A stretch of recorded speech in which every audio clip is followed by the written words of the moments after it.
रागादिरोगान् सततानुशक्तान् अशेषकायः प्रसृतान् शेषान् औत्सुक्यमोहारतितान् जघान यो पूर्ववैद्याय नमोऽस्तु तस्मै. Students, we were discussing about yantra in the previous classes, and today moving on, we will be taking up Sandamsha Yantra. Before that, we'll just revise what and all we had learned in the previous classes. So we had started about yantra, broader actions, greater exposure and desired effects, what we can get through yantra. This we had started discussing. So Shalya Aharana Upayo Yantram and other definitions related to Shalya we had learned. Then we had learnt about the yantra, the definition of yantra, classification of yantra. According to Sushruta, there are totally 101, Ekashatam Ekottaram. This has been mentioned. But Ashtanga Hridaya and Ashtanga Sangraha mentioned it is various types. It is of various types. So exact number is not given. And you should be able to identify which yantra it is and what are total classification, what is the total number of yantras that has been given by both the acharyas. Then materials used. We had discussed about this. Prayasho lohani bhavanti tat pratirupakani va tadalabhe. So if loha is not available, which is the other materials that we can use that they have mentioned? Pancha suvarnadayaha. Lohaha means pancha suvarnadayaha. Apart from that, we can use Venu, Vruksha, Sutra, Shrunga, Valkala, Truna, Snayu Pratana, Ashmana. These can be used. Then we had started discussing about designing of the yantras. So how and all it can be designed, right? This we had discussed. Then we moved on to classification of yantra, swastika yantra, sandamsha, like that we had started discussing. Taking swastika yantra as the first one, we had discussed it is about 18 angula in length generally, and we had seen the 24 classifications according to Sushruta what has been mentioned. Example, kaka yantra, Vrischika, then Simhamukha Yantra, Shrugala, Mruga, all these we had discussed, right? Different mouthpieces of the Swastika Yantra. So now moving on, today we will be taking up Sandamsha Yantra for discussion. So what is Sandamsha Yantra? Damsha means tooth. So those yantra which have tooth at the end and which can hold or give a grip perfectly, those kind of yantra are called as Sandamsha Yantra. Sandamshati iva iti. So which can hold. That those kind of yantras are called Sandamsha Yantra. So according to Sushruta, there are two types. What are they? Sanigraha and Anigraha. Okay. So then according to Vagbhata, we have four types.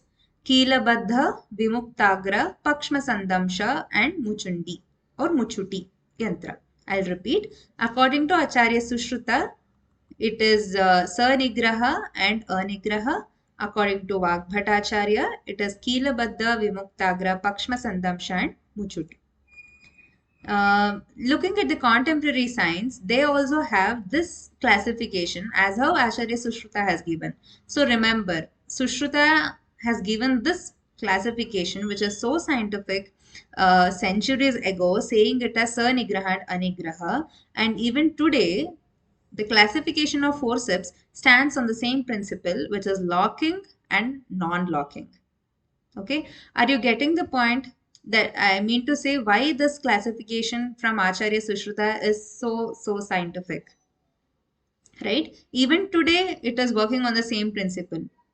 That means to say the classifications are so in detail and so well thought. That is what I was about to say.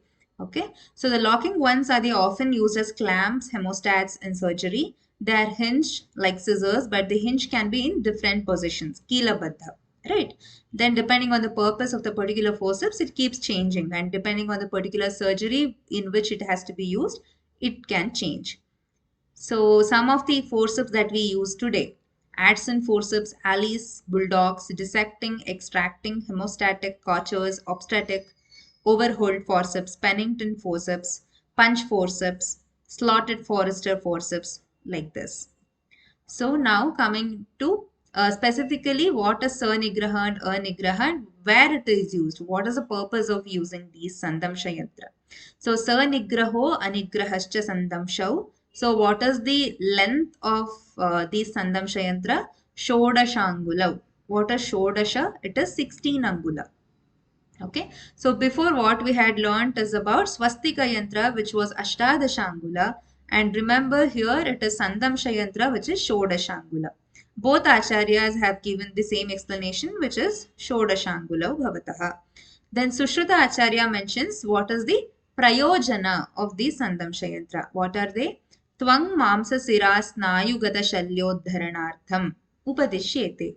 So Ashtanga also gives on the same lines, which is Tvak, Sira, Snayu, Pishita Lagna Shalyapa Karshanam. So both give the same explanation. But if Pishita is mentioned, it is the reference from Ashtanga. If Mamsa is mentioned, then it is the reference from Acharya Sushruta. But the four components what has been given is Tvak, Mamsa, Sira, Snayugata Shalya. So Astigata Shalya was discussed in Swastika Yantra. And here it is the other parts. Asti is the very rooted thing that can be held. And these are the superficial things. Swank, Mamsa, Siras, Nai. Okay. So this is Shodashangula, so it cannot go that deep. So it is a superficial one. Whereas Swastika Yantra is 18 angula, Ashtadashangula, so it can even uh, hold the deeper structures. So that is why that is Astigata Shalya. Here it is Tvaksira Snayu Pishita Lagna Shalya. Okay. So what is Sanigraha and what is Anigraha? So Sanigraha sa varango napitasyaiva lohakara sandamsha iva. That is the explanation given by Acharya Sushruta and Dalhanacharya. So what is varanga? Varanga is the grahana sthana. That is the handle. Ekah sanigrahah sa varango napitasyaiva. That is, the handle plays an important role here. Sanigraha is a variety of Sandamsha Yantra which is with handle. Okay. Then anigraha. Anigraho anibandhanaha. That is, there is no actual.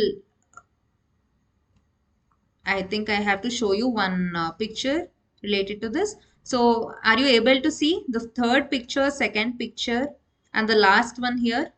There is a screw in the middle, right? Keela Baddha it is.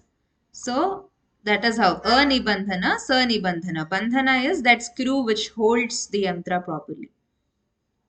Okay. So there is one more PG point of view. You have to remember one thing here. Sanigraha and Anigraha, that is the basic classification. You got to remember it. But there is another explanation in the Bhanumati Tika. Okay. It is Sanigraha, which is also called as Nasa Shodhini. Sanigraha is also called as Nasa Shodhini Yantra. Okay. Next. So here we have to identify which is Shadangula Sandamsha according to Bhagbata, which is the Vimuktagra and which is the Kilabadha Sandamsha. Vimuktagra in the sense it is Anibadha or Anigraha. Okay. So first one I'll show you the Kilabadha Sandamsha.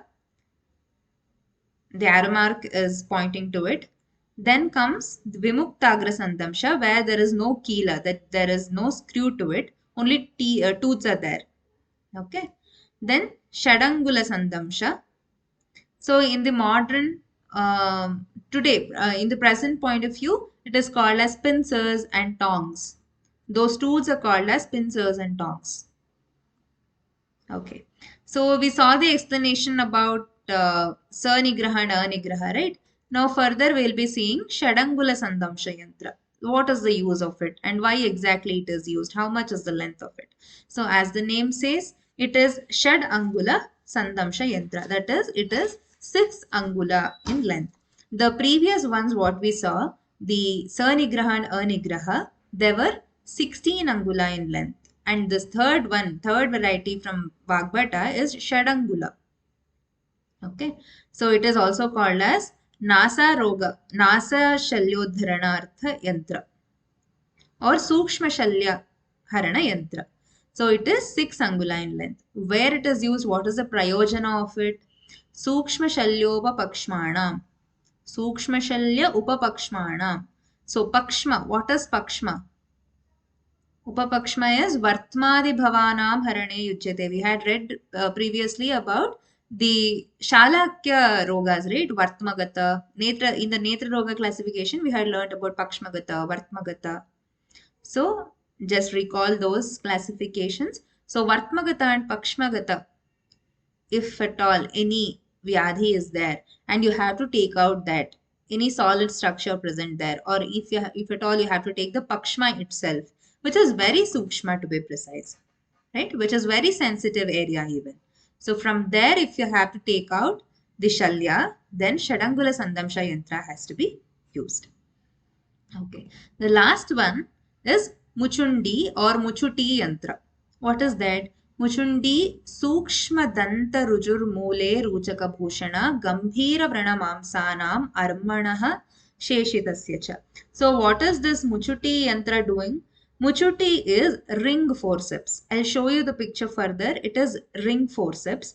So what are the characteristics of it? Sukshma Danta. It has very small teeth.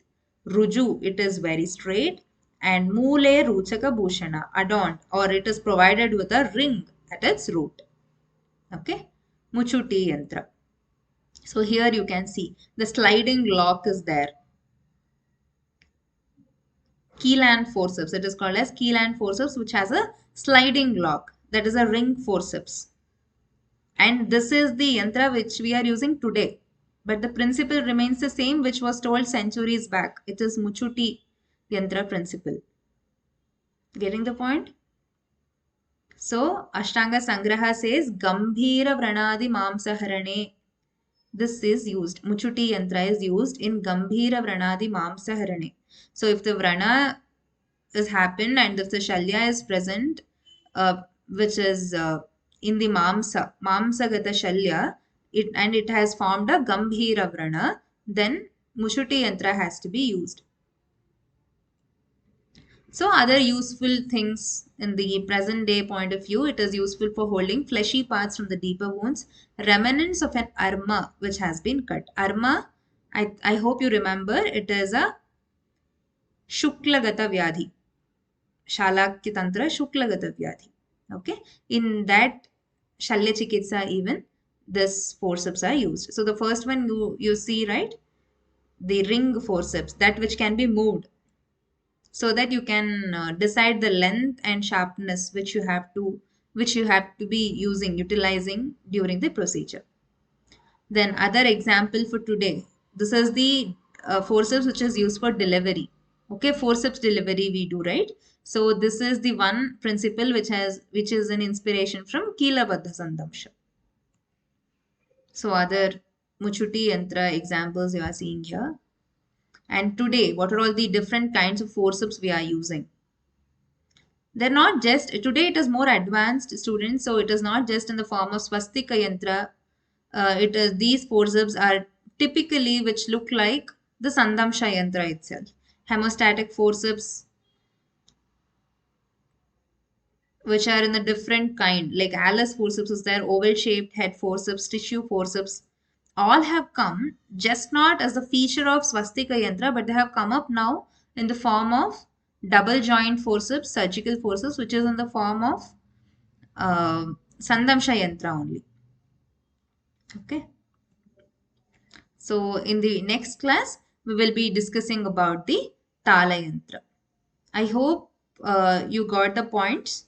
So it is very easy, but you just have to focus a little bit. Go through the video once again so that you can get the classification and what are the exact explanations that are given for the four yantras that have been mentioned by Acharya Vagbhata and the two yantras which has been told by Acharya Sushruta. Okay. We'll continue in the next class. The Tala Yantra and Nadi Yantra, other yantras will discuss in the next class.